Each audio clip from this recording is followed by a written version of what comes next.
নমস্কার বন্ধুরা, আমি সুতপা। দেখো সুতপার কথাতে আজকে নিয়ে এসেছি ডিম ছাড়া কেক, পুরো নিরামিষ কেক। এবার কি করে করেছি সেটা যাওয়ার আগে বলি ওই একই কথা, প্লিজ চ্যানেলটাকে সাবস্ক্রাইব করে ভিডিওটাকে লাইক দিতে ভুলো না। এবার চলো তাহলে যাই। কতটা স্পঞ্জি দেখেছো তো।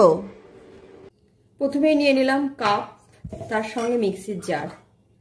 এবার মিক্সির জারের মধ্যে, বিশেষ করে কাপের মধ্যে আর কি, চিনির পরিমাণটা দেখো।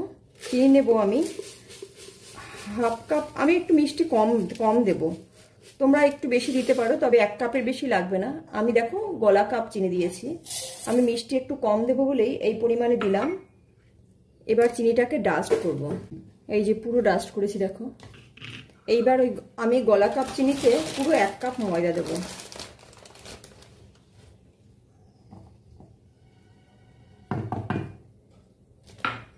এইবার এর মধ্যে আর দেব বেকিং পাউডার। যেহেতু নিরামিষ তাই ডিম যাবে না, হাফ চামচ বেকিং পাউডার দিলাম। কেকটাকে সফট করতে গেলে বেকিং পাউডার আর বেকিং সোডা এই দুটোর পরিমাণ ঠিক রাখতে হবে। ওই যে বললাম নিরামিষ। আর তারপরে এতে কোনো স্মেল জাতীয় কিছু দেব না আমি। বেকিং সোডা আর একটু কম দিলেও হয়ে যাবে। এই দেখো 1/4 চামচ দিলাম সোডা। আর বেকিং পাউডার কিন্তু আমি 1 কাপে 1 চামচ দিয়ে দিয়েছি, এই হাফ চামচ দিয়েছি পুরোটা। এইবার সব শুদ্ধ একটু ঘোরাবো আগে। দেখো ঘুরিয়ে সব শুদ্ধ ঘুরিয়ে নিয়ে এসছি। এইবার দেব, এই যে দেখো বাটিটা নিয়ে এসছি, এইটা এই যে কাপে ময়দা দিয়েছি সেই কাপের ওই 1 কাপেরই সমান। এর পুরো 1 বাটি নাও, উপরে একটু হাফ ইঞ্চি মতন ফাঁকা আছে ফ্রেশ ক্রিম। একটুখানি রেখে দিই, অনেকটা ক্রিম, এটা পুরো ফ্রেশ ক্রিম দিয়ে দিলাম একদম। এবার সব শুদ্ধ ঘোরাবো। আর এর মধ্যে আরেকটা জিনিস দেব, আমি কিন্তু ওই যে বললাম কোনো স্মেল জাতীয় কিছু দেব না, দেব একটু সাদা তেল। ওই হাফ কাপ মতন দেব, হাফ কাপের একটু কমই দেব, কারণ অনেকটা ফ্রেশ ক্রিম গেছে। এই দেখো হাফ কাপের থেকে একটু কম দিলাম সাদা তেল। এইবার সব শুদ্ধ ঘোরাবো। কোনো স্মেল জাতীয় কিছু এই যে দেবো না বললাম। অনেকেই ধরো স্মেল পছন্দ করে না, আমার বাড়িতেই রয়েছে, সেই জন্যই আমি স্মেল জাতীয় কিছু দেবো না। এটাকে এই সব শুদ্ধ এবার একটু ঘুরিয়ে নিয়ে আসি। না বললাম কেকের স্মেল তো বেরোতে হবে। কেকের স্মেলের জন্য সামান্য একটুখানি 2-3 ফোঁটা ওই ভ্যানিলা যে স্মেলের যেটা পাওয়া যায়, এই যে ভ্যানিলা এসেন্স, সেটা দিয়ে দিচ্ছি। ওই 2 থেকে 3 ফোঁটা হবে। এবার সব শুদ্ধ খুব ভালো করে আমি মিক্সির জারেই ঘোরাবো। তোমরা চাইলে এটাকে হাতেও করতে পারো ব্যাটারটা। আমি মিক্সির জারেই করবো, তাহলে হাত লাগাতে হয় না। আর ব্যাটারটা না খুব ভালো ফেটানো হয় মিক্সির জারে করলে, সেই জন্য আমি মিক্সিতেই ফেটাবো। এই যে দেখো কতটা টাইট হয়ে গেছে। এবার এই টাইটটা কমানোর জন্য আমি দিয়ে দেব একটুখানি দুধ, প্লেন দুধ, ওই যেটিও একটুখানি। এই যে চামচটা দেখো, এই ধরনের হাতা সবার বাড়িতেই থাকে, এই হাতার হাফ হাতা দিয়ে দিচ্ছি। এই যে দেখো ফেটিয়ে নিয়ে এসেছি, এটা পুরো কমপ্লিট আমার। কত সুন্দর স্মুথ হয়েছে দেখছো, একেবারে দারুণ হয়েছে, খুবই সুন্দর হয়েছে। এবার এর মধ্যে না আমি ড্রাই ফ্রুট হিসেবে কি দেবো দেখো। ড্রাই ফ্রুটগুলো দেবো, কিছু কাজু রেখেছি, কিছু কিশমিশ রেখেছি, চেরি রেখেছি, আর এটা মোরব্বা রেখেছি। এবার এগুলো না সবই অল্প অল্প করে এটার মধ্যে একটু একটু করে দিয়ে দেবো, অল্প অল্প করে দেবো। আর বাকিটা ওই গার্নিশিংয়ের সময় দেব। অল্প অল্প করে দিয়ে দিলাম সবগুলো।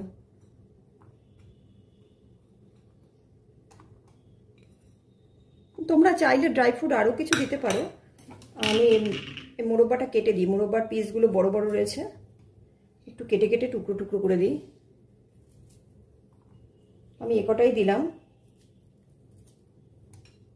একবার খেলে পারে এই কেক কি বলবো, আর জিভে লেগে থাকবে, নিরামিষ কেউ বলবেই না।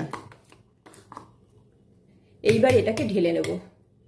এই বাটিটার মধ্যে কেক বসাবো। বাটিটা আমি নিয়ে এসেছি, এটার মধ্যে ঢালবো। এর জন্য আমি একটুখানি তলায় কিছুটা একটু বাটার পেপার দিয়ে দেবো। আমার কাছে বাটার পেপার রয়েছে, তোমাদের কাছে যদি বাটার পেপার না থাকে তোমরা করতে পারো। এই শুকনো ময়দা বাটির গায়ে পুরো ঘি ব্রাশ করে তার মধ্যে শুকনো ময়দা দিয়ে ঝাড়া দিয়ে তারপরে দিয়ে দেবে, তাহলে দেখবে বাটিতে লাগবে না। অটোমেটিক ওটা পুরোটা বসে যাবে, পড়ে যাবে আর কি। কেকটা পুরো কাট করলে পুরোটা পড়ে যাবে। আমি বাটার পেপারটা যেভাবে যতটা লাগবে ঠিক তত সাইজ করে কেটে নিয়ে একদম, তোমাদের আগের ভিডিওতে আমি কাটাটা দেখিয়েছি আমি কিভাবে কেটে নিয়ে একদম পুরোটা একদম মাপে চলে আসে। তাহলে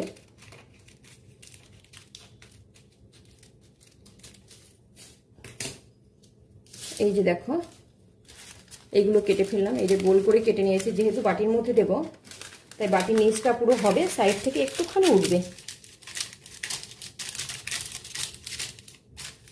এবার এর মধ্যে কেকের ব্যাটারটা পুরো ঢেলে দেবো।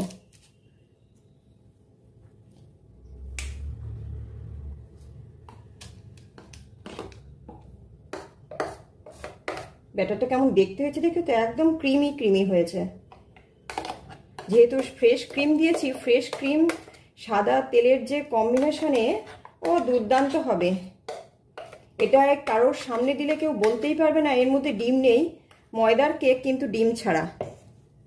এই যে দেখো দিয়েছি, এটাকে এরকম করে একটু ট্যাপ করে নেব। ট্যাপ করে নিয়ে এর উপর থেকে দিয়ে দেবো এই যে ড্রাই ফ্রুটগুলো রয়েছে, আরও এই যেগুলো রেখেছিলাম এগুলোকে সাজিয়ে দেবো উপর থেকে।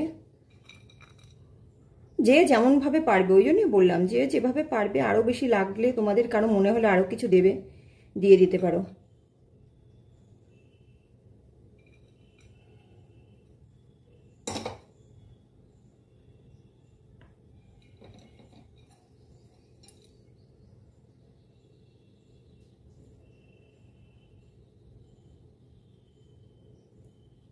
ভেতরে দেওয়া আছে তো কিছুটা, ও খুব ভালো লাগবে খেতে।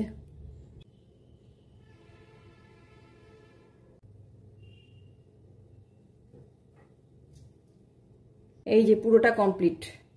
এইবার আমার এটাকে বেক করার জন্য দরকার হচ্ছে একটা প্রেসার কুকার। এই যে নিয়ে এসেছি দেখো প্রেসার কুকার।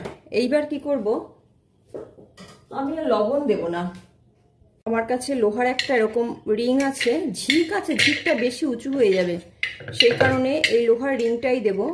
দিয়ে এর মধ্যে এই যে এই বাটিটাকে বসিয়ে দেব, পুরো সমান করে বসিয়ে দেব। এটা খুব সুন্দর বসে যায়, বাটিটা কাত হবে না একদম। এই যে বসে গেছে দেখো। এইবার প্রেসারের ঢাকনাটা আটকাবো। এই যে দেখো সিটি আর গার্ডারটা খুলে দিয়েছি।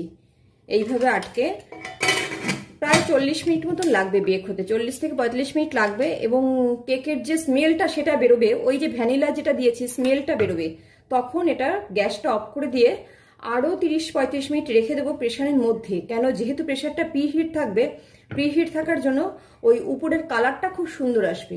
সেটা পরে তোমাদের দেখাচ্ছি। আপাতত গ্যাসে একদম গ্যাস কমিয়ে লোতে দিয়ে রেখে দেবো 40 থেকে 45 মিনিট। দেখো বসিয়ে দিয়েছি। প্রথমে গ্যাসটা বাড়িয়ে প্রেসারটা প্রিহিট করার জন্য আমি 2-3 মিনিট অপেক্ষা করছি। পুরো প্রেসারটা যখন গরম হয়ে যাবে তখন এটা লোতে দেব। 2 মিনিট হয়ে গেছে। এবার এটাকে গ্যাসটা কমিয়ে পুরো কমিয়ে দেবো। এবার 40 থেকে 45 মিনিট থাকবে। এই যে কেকটা হয়ে গেছে। কেকটা হয়েছে কি করে বুঝেছি, ভেতরে এটা দিয়েই এই যে তুলে নিয়েছি দেখো হয়ে গেছে। এবার এটাকে ঢেলে নেব আমি এই প্লেটটার মধ্যে। এই দেখো কত সুন্দর পড়ে গেছে। এই পেপারটা দেওয়ার জন্য এরকম ভাবে পড়ে গেছে। পেপারটা এবার ছাড়িয়ে নেব। পুরো গরম কিন্তু একদম, হাত দিতে পারছি না।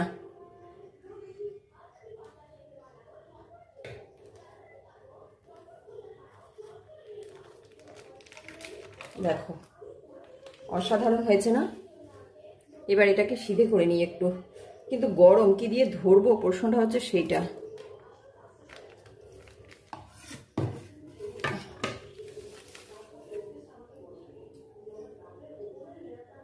এবার কেটে দেখাচ্ছি। এটাকে অবশ্যই ঠান্ডা করে কেটো কিন্তু, কেন গরম জিনিস না।